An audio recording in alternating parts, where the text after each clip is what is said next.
নমস্কার বন্ধুরা, আশা করছি সবাই ভালো আছো। দেখো, এটা গত শুক্রবারের ভিডিও।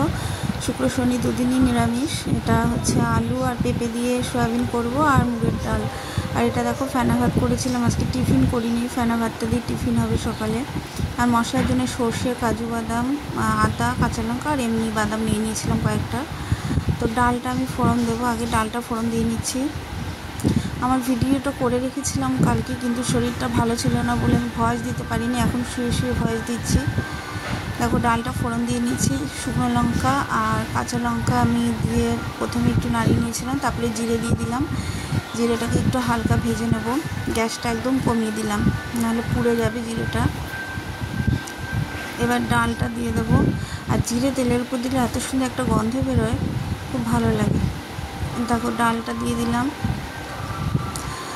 ডালটা আমাদের বাড়িতে বেশি হয়, আর শুক্র শনিবার হলে তো হবেই নিরামিষ, যেহেতু ডালটা লাগবেই।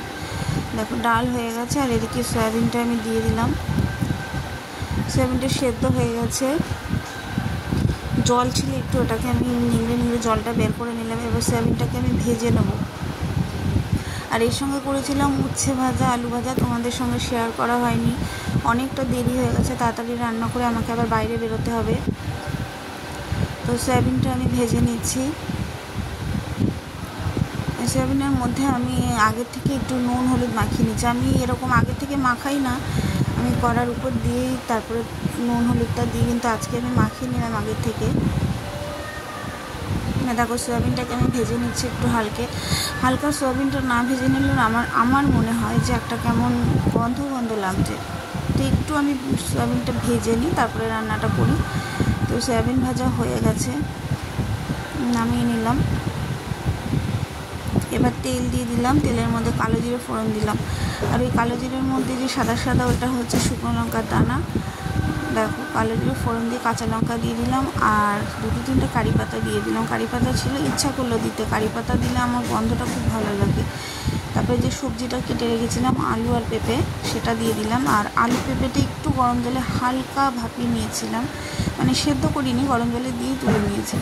তারপরে দেখো, হলুদ দিয়ে দিলাম। হলুদ দিয়ে ভালো করে নাড়াচাড়া করে নিচ্ছি।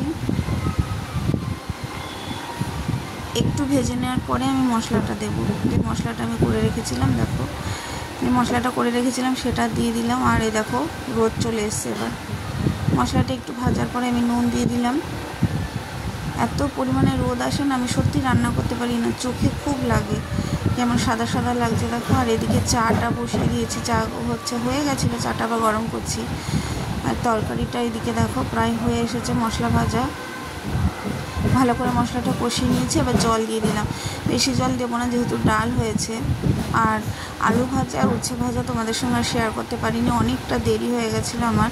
9:10 বাজে। এটুকু করেই আমি রেখে দিলাম। আর নামানোর আগে একটু তেল দিয়ে দিলাম। এই হচ্ছে আজকের মেনু।